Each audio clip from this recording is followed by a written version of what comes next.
আসসালামু আলাইকুম সবাইকে ওয়েলকাম করছি যুবরাজ খান আবির। আশা করি সবাই বেশ ভালো আছেন। ব্রাজিল দলে বহুত দিন পর একটা স্বয়ংসম্পূর্ণ কোচিং স্টাফ আমরা পাইছি। এর আগে আমরা মোটামুটি 2002 সালে বিশ্বকাপের পর থেকে খুব একটা যে ভালো কোচিং স্টাফ পাইছি সেটা বলার আসলে সুযোগ নাই। 2006 সালে ছিল আপনার কার্লোস আলবার্তো পেরেইরা, সেও কিন্তু বিশ্বকাপ জয়ী কোচ। এরপরে ব্রাজিলের ওই লেভেলের ভালো কোনো কোচিং আসে নাই। যারাই আসছে তারা ব্রাজিলিয়ানই, তবে ব্রাজিলকে খুব একটা যে সাফল্য নিতে পারছে সেটা কিন্তু আমরা আসলে দেখি না। তো এই মুহূর্তে আমার কাছে যেটা মনে হয় যে 26 বিশ্বকাপের জন্য ব্রাজিল একটা সেট আপ পাইছে, সেটা হচ্ছে কোচিং প্যানেলে।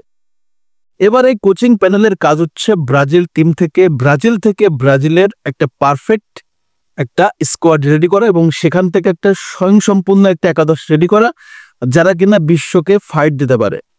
সো কার্লো আনচেলত্তি ব্রাজিল দলে জয়েন করছে এবং জয়েন করার পর সে যে প্রথম কল আপটা করছে, যে স্কোয়াডটা ঘোষণা করছে, সেটাতে কিন্তু তার সর্বোচ্চ এফোর্ট ছিল না। কারণ সে ব্রাজিলের ফুটবলার খুব একটা আসলে চিনতো না, জানতো না। এখানে আপনার রদ্রিগো ক্যাতানো এবং জুয়ানের সাথে কথাবার্তা বলে কিন্তু এই স্কোয়াডটা রেডি করছে। সো দুইটা যে ম্যাচ, একটা হচ্ছে ইকুয়েডরের সাথে আমরা ড্র করছি এবং আগামীকালকে ম্যাচ সেটা হচ্ছে প্যারাগুয়ের সাথে। এবং এই স্কোয়াডটা কিন্তু কার্লো আনচেলত্তির সম্পূর্ণ যে নিজস্ব স্কোয়াড বলার সুযোগ নাই।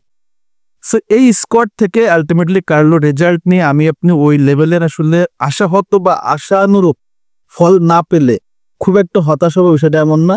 কার্লো আনচেলত্তি এসেই ব্রাজিলে চেঞ্জ করে ফেলবে না, এটা আমি আপনাদের আগেও বলছি, এখনো বলছি। গতকালকে আপনারা জানেন যে ডেভিড আনচেলত্তি ব্রাজিল দলের সাথে অলরেডি জয়েন করে ফেলছে এবং বাপ বেটা দুজন মিলে কিন্তু ব্রাজিলের হাল ধরছে। কার্লো আনচেলত্তি ব্রাজিলকে নিয়ে অনেক বেশি পরিমাণ আশাবাদী এবং ব্রাজিলের কালচার, ব্রাজিলের লিগ নিয়েও তার কিন্তু যথেষ্ট ইতিবাচক কথাবার্তা।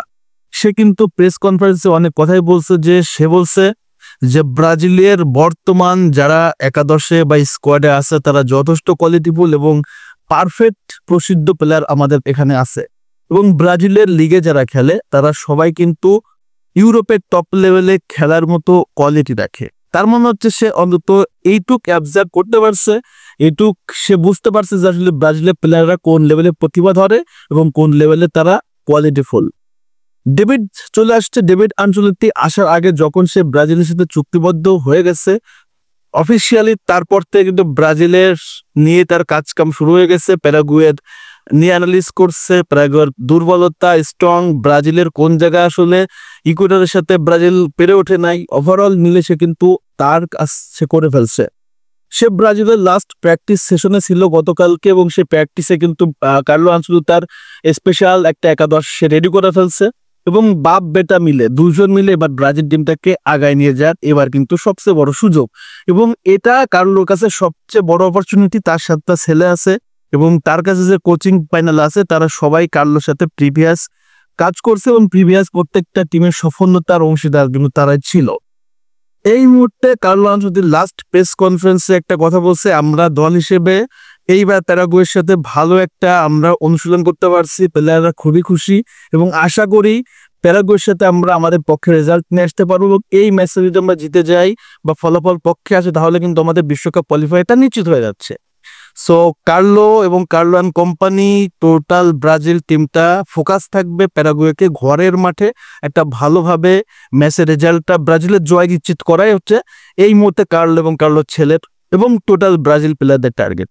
সো আশা করতেছি কার্লো আনচেলত্তি এবং ডেভিড আনচেলত্তি যেভাবে রিয়ালের সফলতা অর্জন করছে ব্রাজিলে সেই সফলতা বয়ে আনবে, আমরা এই বিশ্বাসটা রাখি এবং একটা পারফেক্ট, আবারও বলি, একটা পারফেক্ট এবং সলিড একটা ব্রাজিল কোচিং প্যানেল পাইছে এবং এটা নিয়ে কিন্তু আমাদের আসলে বিশ্বজয় করা সম্ভব। সো আগামীকালকে আমাদের একটা অ্যাসাইনমেন্ট, কার্লোর জন্মদিন আজকে, আপনারা সবাই জানেন। জন্মদিনের পরের ম্যাচটাই কার্লো অবশ্যই জয় দিয়েই আসলে মাঠ ছাড়তে চাইবে এবং কোচ হিসেবে ব্রাজিলের প্রথম জয়টা নিশ্চিত হতে চাইবে। আমার বিশ্বাস ব্রাজিল জিতবে, প্রেডিকশন দিব না, অবশ্যই আপনাদের প্রেডিকশন আপনারা কমেন্টস করে জানিয়ে দিবেন। ব্রাজিল ভালো খেলুক এটাই প্রত্যাশা এবং জয় নেমার হোক এটাই প্রত্যাশা। আলোচনা এতটুকুই, আপনাদের মতামত অবশ্যই কমেন্টস করে জানিয়ে দেন। ধন্যবাদ সবাইকে, আসসালামু আলাইকুম।